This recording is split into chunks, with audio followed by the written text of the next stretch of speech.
In this video, we're going to discuss how to calculate in Excel several probabilities using the normal probability distribution function.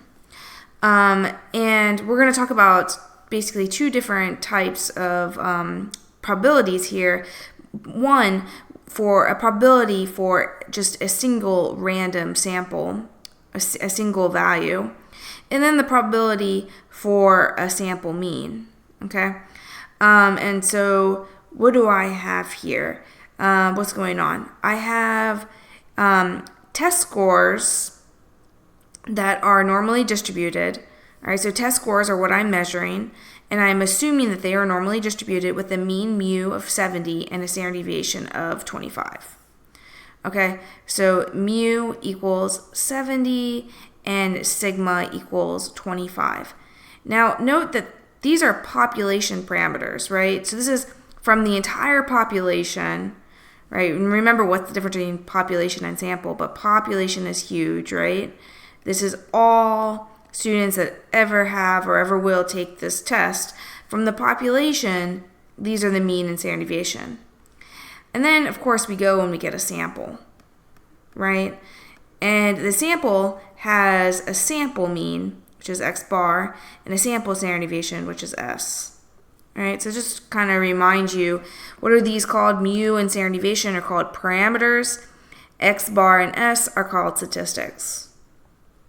Okay, so we are assuming that in this population, right, we have our test scores, which are normally distributed, and they're centered on 70. Okay, so first question says, find the probability that a randomly sampled student, so just one student is going to get randomly sampled from this population. What's the probability that their score is less than 20? So here's 20, right? And when you're trying to find probability for a continuous type distribution, it's just the area under the curve, right? So less than 20 means I want to go less than 20 here.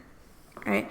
So I'm trying to find the probability that x is less than 20.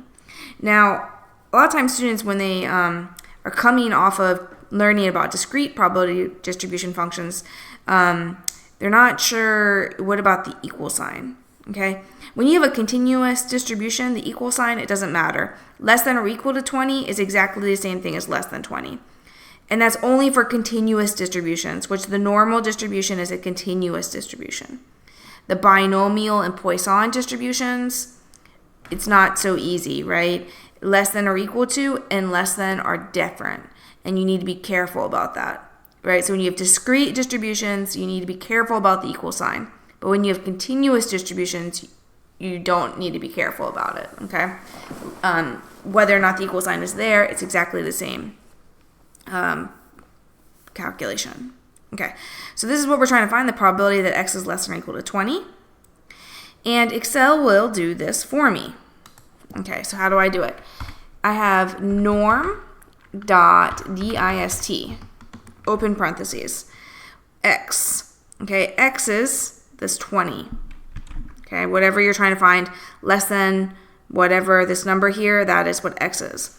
Mean. When they say mean here, they mean the population mean, mu, right? So 70.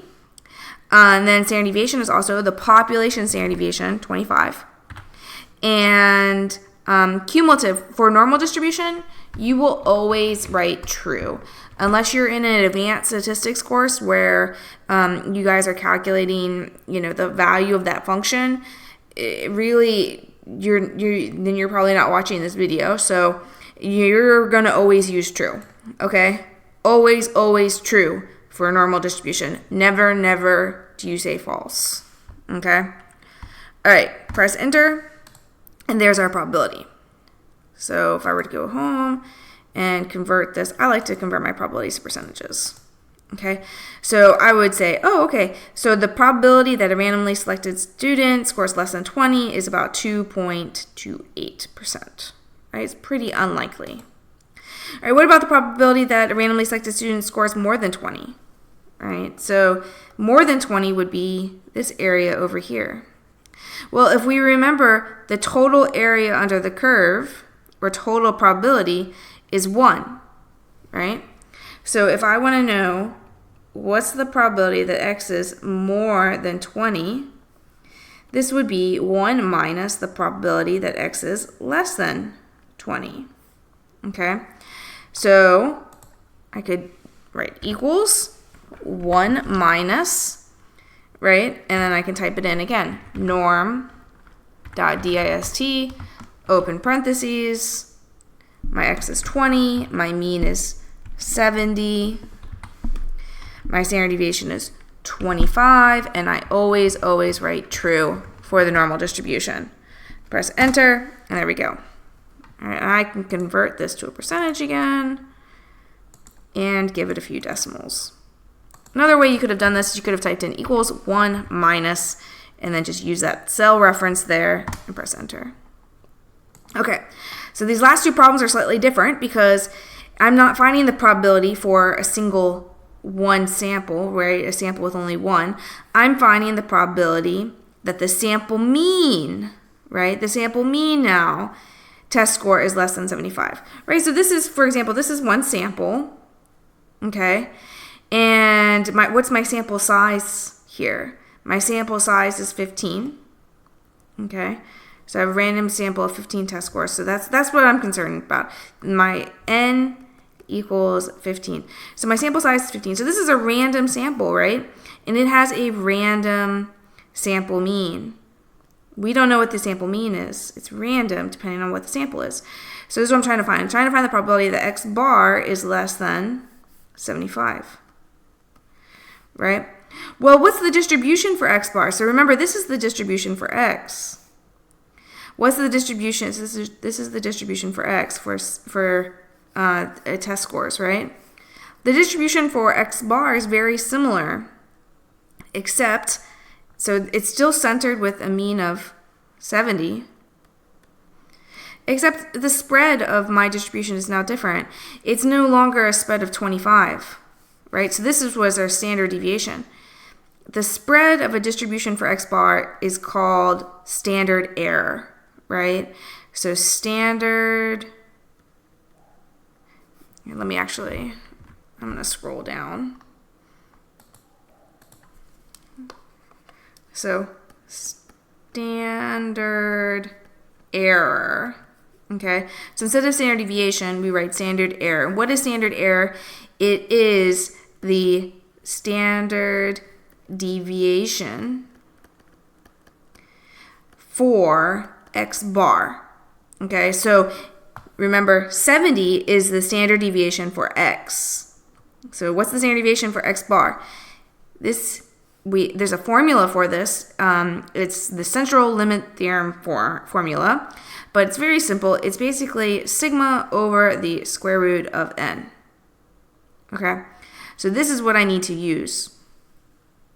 So how do I solve this problem? Okay, so what is sigma over square root of n? Right now, this would be 25 divided by the square root of 15, because my sample size is 15. So 25 for sigma divided by square root of 15, right? Don't calculate that separately. Go ahead and just leave that in Excel as a formula. So actually, I can do that here. Standard error. Let's do this here. Okay, equals 25 divided by SQRT, that's the square root function, 15 is my sample size. Press enter. Okay, so there's my new standard error formula. Okay, do not round that. Leave that as it is. All right, so what do I mean by that? Let's go ahead and, now that we have that standard error, we can calculate this probability. So once again, using norm.dist, right? Less than 75, so 75 is x.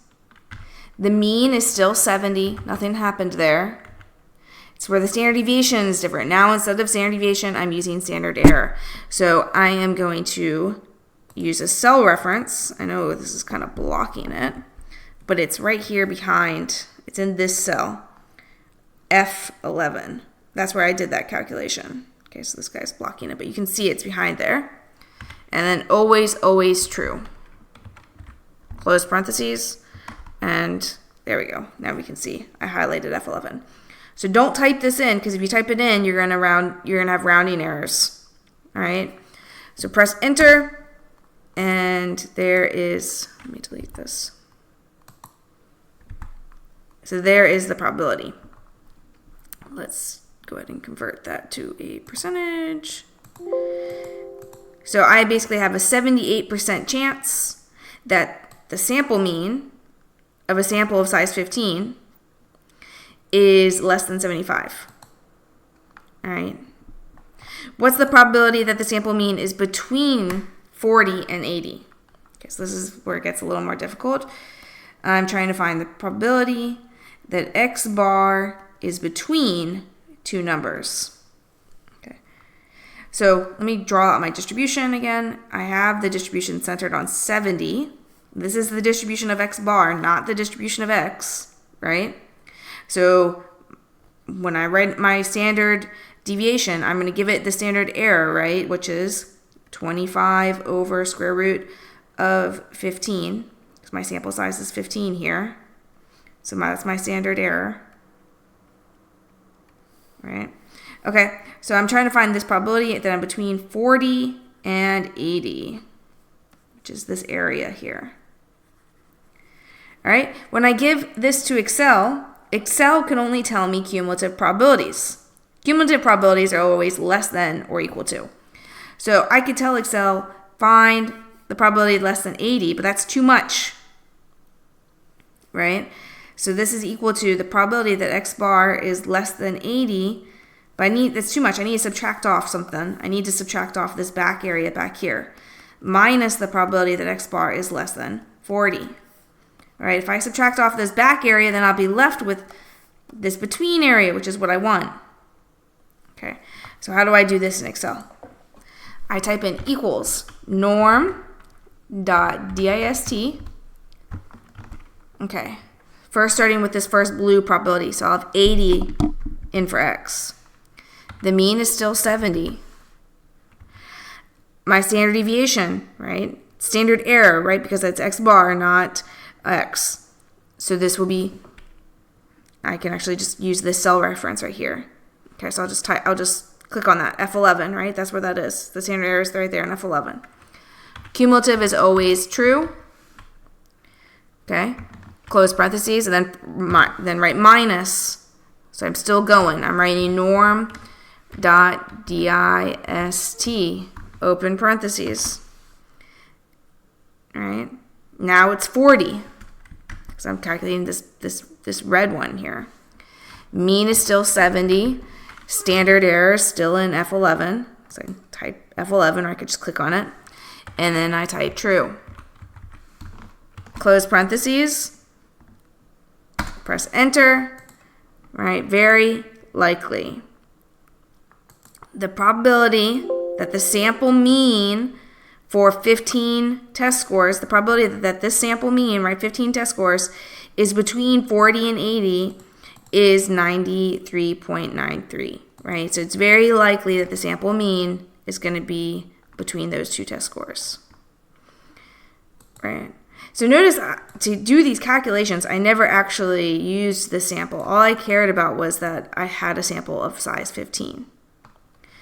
Right? Because all these calculations are based on the fact that we know something about the population.